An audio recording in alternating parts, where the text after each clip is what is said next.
How's it going? What's up? Welcome back to the PAPIEnglish podcast, the podcast that helps you improve your English. My name is Sam and I'm your English teacher. And in this podcast, we're going to be talking about the IELTS exam. What is the IELTS exam? Why do I need to do the IELTS exam? What is included in the IELTS exam? Is the IELTS exam free?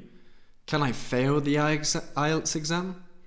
Where and when can I do the IELTS exam? These are all questions that we're going to be answering in this podcast.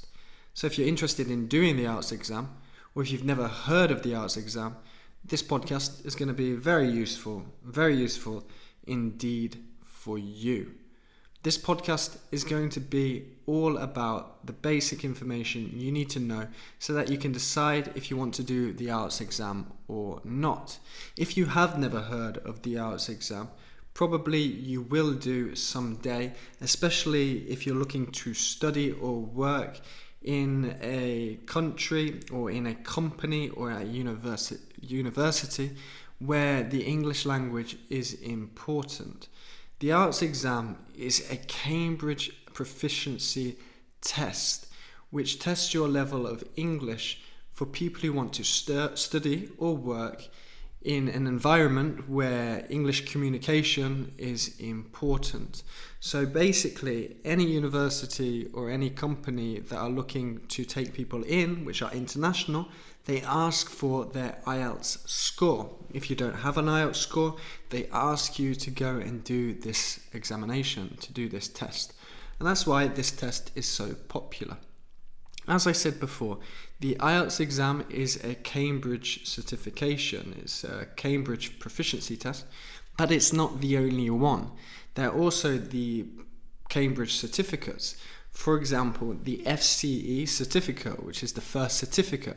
This is an intermediate exam, so it's about a B2 level. So let's say actually an upper intermediate exam. Or another popular Cambridge exam is the CAE, which is a C1 level, so that's an advanced exam. And these exams are very specific. They tell you that you have this level. If you do that test, it's only for that level. The IELTS exam is slightly different. The IELTS exam is one exam that tests all levels. So you do the exam and they say you have a level 4, which is quite a basic elementary level, or they say you've got a level 7, which is an intermediate higher level. So depending on what score you get, that tells you what level you have, and this is the information that universities, schools, companies want to know. Now, there is one other big difference between the Cambridge certificates and the Cambridge IELTS exam. The certificate exams last forever, which is better, right? It's better, it lasts forever. Well, not exactly. Not if you're a company or university. The IELTS exam only lasts for 2 years. It's only valid for 2 years.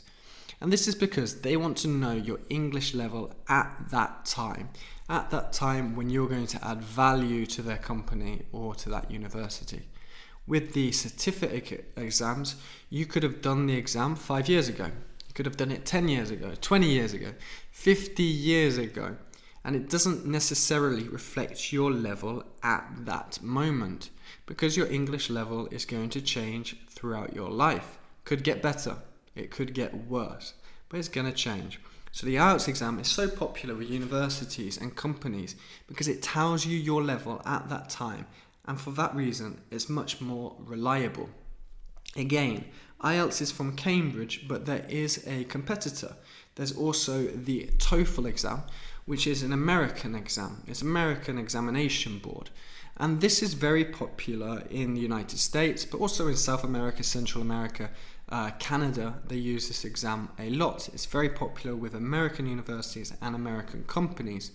But the IELTS is more international. So if you're looking to work or study in Asia or Africa or Europe, and also in America and South America, they do value the IELTS exam, whilst the TOEFL is just a bit more America focused. So for that reason, if you're looking to go to university or work for a company in America, maybe, TOEFL's better. But if you're looking, a bit more international, especially Europe or Asia, I would go with IELTS. IELTS is the most popular test. It's the most recognized test with universities and companies all around the world. So for that reason, I suggest if you're looking for something a bit more international, go with IELTS. If you are looking to do an exam just for fun, don't do IELTS. I'll give you my experience in the past. I decided that I wanted to do a Spanish test and a Portuguese test at different times. Why? For fun. I wanted a challenge. I wanted to push myself to improve in the language, and doing the test gave me extra motivation. I'm sure a lot of you can relate to that, and maybe you want to do a test for that reason. If that is the case, don't do the IELTS exam. Do the Cambridge certificate exams, because then you have the certificate forever. You should only do the IELTS exam if you are looking for a job or looking for a university placement at that time. Okay? They will ask for it, so even if you haven't even started applying yet, do the exam so you have it ready. So when they ask you for your IELTS score, you go, bang, there you go. I have a 9 in IELTS. Okay? And then they're going to be very happy. Or they will ask you and then you do it. I know it's only valid for 2 years, but you do it to get that placement, or you get it to get that university placement, or get that job in the company. Then you don't have to do it again until you look for another university place or job. So you just do it every time you need something new, every time you're making a change in your life. If you're doing something just for fun, do the Cambridge certificate exams, because they last forever, like me. Okay, I cannot do the IELTS exam because I'm a native English speaker. IELTS exam is only for learners of English as a foreign language, but I have taught the IELTS exam. I've helped people prepare for the IELTS exam. And this is another thing I think you should take into consideration. You have to be realistic about your expectations with the IELTS exam. I've had many students come to me in the past and they haven't used their English. They haven't practiced their English for 1 year, 2 years, 3 years, 5 years. And they want to do the IELTS exam in 2 weeks because a company has asked them for their IELTS score. And they are expecting to get an 8 in the IELTS, which is quite high. It's especially high if you haven't used your English for 2 years. So that's very ambitious. It's quite unrealistic, because learning a language, it's all about training and practice. It's like going to the gym. If you go every day, you're going to make big, strong muscles. If you haven't been to the gym for 2 years, you cannot go to the gym for 2 weeks and have those same big, strong muscles. And learning a language is the same. You have to practice and train it continuously. If you don't, you will lose it. Trust me. I haven't spoken to Portuguese for 2 years. I've lost it. I can't remember it. I have to start practice and training every day to get it back. Okay, so this is extremely important. If you have 2 weeks to prepare for an IELTS exam, you shouldn't be really thinking about improving your linguistical skills, about learning grammar, about learning vocabulary. Not at all. You need to practice the exam technique. You need to know what the examiner is looking for. You need to do practice tests in this time. This is all about exam technique, which is not easy in the IELTS exam, and it takes a lot of practice. I know people who have done the IELTS exam and they spent 2 weeks doing practice tests, finding tips, studying the exam, what is needed from me. If you're looking for materials to help you with this, I suggest you go to the British Council website. You can find practice tests, and you can find kind of also videos and blogs giving tips and ideas about what you should be doing in the exam, because that's very complicated. So basically what I want to say, the period leading up to the exam is all about exam technique. Your language level should be your language level anyway. That's the idea of the IELTS exam. It's not looking for, how good can your language become in 2 weeks? If you start studying a language, it wants to know how good is your language in general. Now in the podcast, I want to move on slightly and talk a little bit about what happens in the exam, what's in the exam. Like many language exams, it's separated into 4 parts. We've got the listening, the reading and writing, and the speaking. The time of the exam is 2 hours and 45 minutes. But the listening, reading and writing are all done together, all at the same time, all in one go. Bang, bang, bang, finish. About 2.5 hours.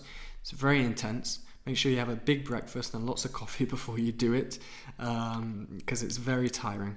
However, the speaking part of the exam is done at a separate time. The speaking part of the exam takes about 15 minutes. It's done on a different day at a different time. Generally somewhere between a week after the exam, or it can also be within the week before the exam. But you do it separate. Reading, writing, listening, bang. Other day, speaking. Together, 2 hours and 45. They put everything together and you get your IELTS score.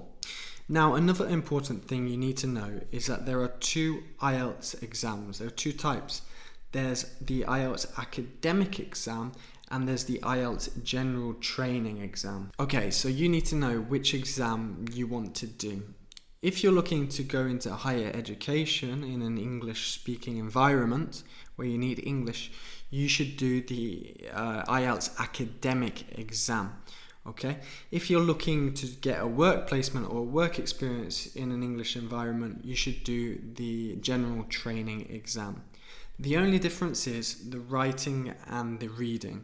The reading and the writing for the academic exam is more centered around academia, the subject matter, and the general training is more related around business in the general training exam. So this is the only difference. If you're not sure which one is better for you, ask your IELTS center and they'll give you the best advice. You should do this one or that one. Okay, so the next question is the IELTS exam free? It's absolutely not free. It costs a lot of money. It costs about 250 euros, actually 240 euros in Europe, more or less. In the UK, it costs about £200. In America, it costs about $250. Now, you can do the exam as many times as you want, but obviously, every time you do the exam, it's going to cost you that again. So if you want to do it 10 times until you get the score that you want, it's going to cost you a lot of money. So that's something to take into consideration. Can you fail the exam? And this is good news for you guys. You cannot fail. You will get a score. It's a proficiency test. So even if your English is really, really bad and you do very bad, you'll just get a low score. You cannot fail. But you can fail depending on your expectations, I suppose. If you want to get an 8 in the IELTS exam and you get a 5, you could consider that as a fail. Especially because maybe you don't get the job or you don't go to the university you want to because of that score. So you cannot fail, but you can fail, let's say. And finally, where can I do the IELTS exam and when? Well, the IELTS exam is available 4 times a month, so it's very regular and it's done on specific days at specific times. Every IELTS centre does the exam at the same day, at the same time, so that you cannot copy or get the test beforehand and pre-prepare the answers that you're going to give in the exam. Where can I do the exam? Well, practically every country and every city, every town offers the IELTS exam. You have to probably search on Google if you write IELTS examination centre and the name of your city or town. You should be able to find the centre and then you can give them a call or you can sign up for the exam online and you should be good to go.